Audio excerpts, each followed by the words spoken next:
Bapak dulu. Tangan. Bapak dulu. Bismillahirrahmanirrahim. Ini kan? Sini. Oh, sini. Masya Allah.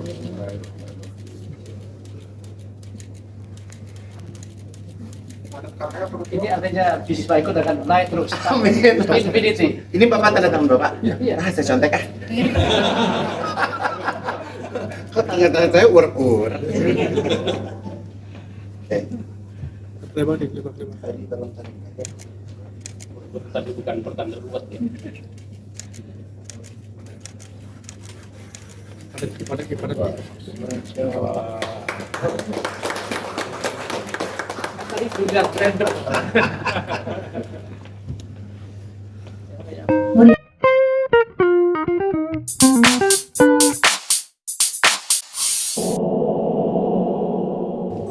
Ini Garuda, Mas. Terima kasih Pak. Dan ini masuk nggak Mas Iko? Oh, ternyata. Ya Koko. Nanti tinggal kita taruh logo Basnas. Jadi kalau Bapak perhatiin, ini motif ini adalah motif dua huruf saya I sama G Pak. Jadi ini monogram kita. Oh, Insya Allah. bagus kan? Bagus Pak, langsung jadi. Jadi jangan nunggu saatnya ya. Jangan kepengen loh. Boleh kepengen ke store-nya nih. Terima kasih. Terima kasih Pak. Jadi teman-teman yang saya hormati, Basnas sengaja mengundang Mas Ivan Gunawan karena ini adalah contoh baik seorang dermawan yang sangat peduli terhadap kemanusiaan, baik itu untuk dalam negeri maupun luar negeri.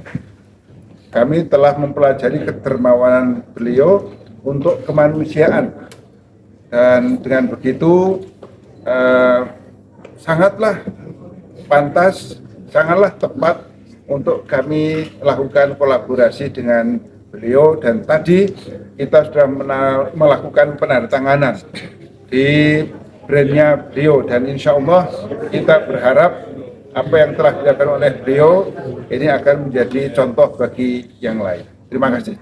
Terkait kemarin kan ada mungkin bantuannya apa Bang Ivan untuk Palestina dalam waktu dekat? Iya, jadi hari ini saya mengucap syukur, alhamdulillah saya bisa diundang oleh Basnas dan bisa diapresiasi.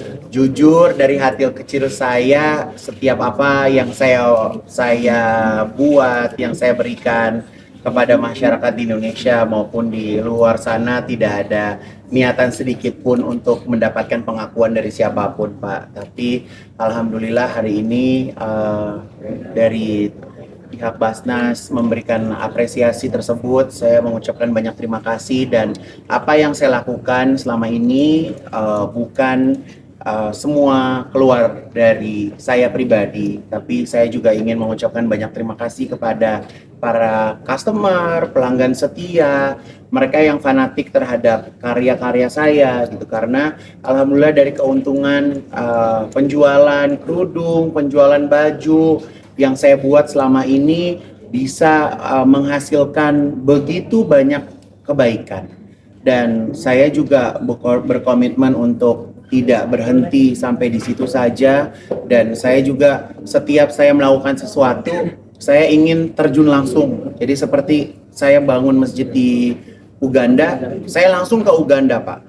Walaupun saya nggak tahu Uganda itu seperti apa, kondisinya seperti apa, bener-bener random banget hidup saya gitu. Jadi saya bukannya nggak percaya dengan orang ketiga, orang keempat, orang kelima gitu, tapi saya suka kalau di saat saya berbuat kebaikan itu langsung tepat pada sasaran dan terlihat, oh terpakai, oh ternyata bisa dipergunakan gitu. Jadi dengan saya melihat semuanya itu justru malah membuat gairah saya untuk bisa berbuat kebaikan tuh semakin lebih besar lagi. kurang lebihnya seperti itu. Kak Igun mungkin keuntungan penghasilan dari selama Kak Igun berkarya mungkin sebagai program CSR juga nggak sih bikin Oh iya dong, ini sebagian dari CSR gitu karena buat saya karena saya sudah masuk di dunia fashion modest ya khususnya juga di hijab gitu. Jadi saya tidak mau semuanya saya telan semuanya gitu karena saya pengen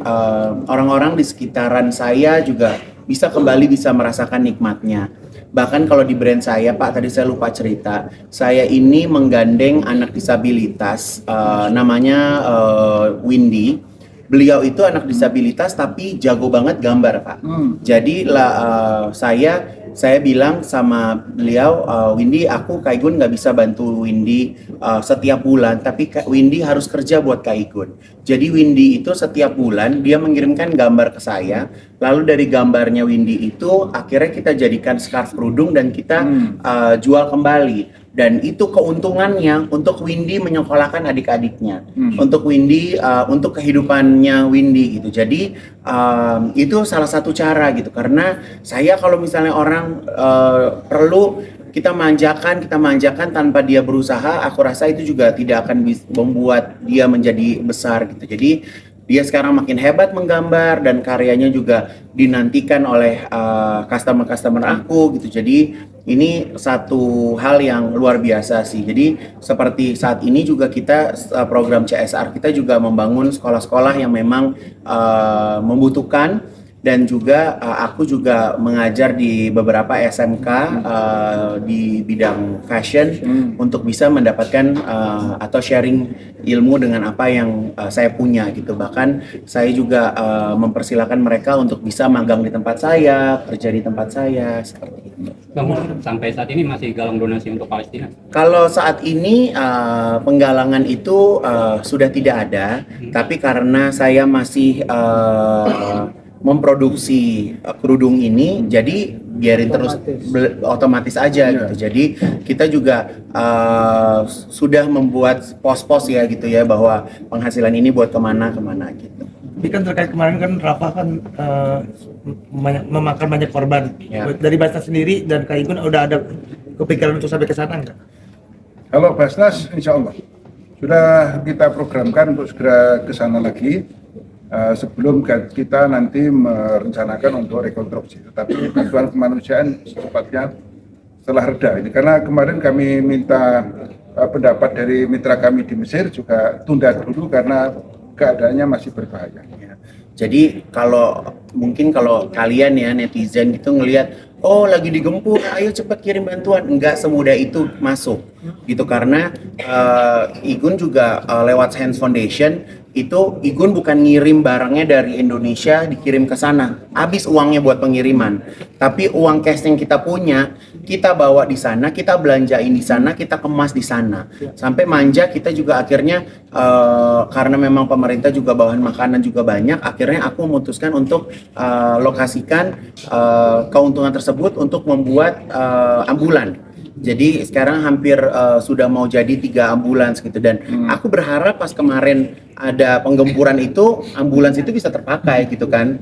Tapi ya Allahualam gitu, apakah sekarang ambulannya masih ada atau enggak gitu. Tapi yang jelas memang akhirnya kita lokasikan juga ke kesehatan sih Pak. Berarti 1,5 miliar ya Kak Igun selama ini? Kurang lebih seperti itu.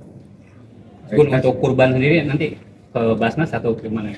Kalau kurban, alhamdulillah mau ngundang Bapak nih. Jadi kebetulan kan aku punya rumah tahfiz Quran Pak. Jadi Bapak insya Allah tengokin. Jadi pengennya nanti pas kurban, pengennya di tempat rumah tahfiz Quran aku gitu. Jadi kalau aku selalu cerita, aku tuh pengennya rumah tahfiz Quran itu anak-anak yang ada di situ, mereka semua mendapatkan pendidikan yang layak, pendidikan sekolahan dan juga pendidikan agama gitu. Aku pengen mereka juga berprestasi juga gitu. Jadi nanti bakal ngobrol lebih panjang dengan teman-teman dari Basnas untuk bisa membantu merealisasikan lebih segera.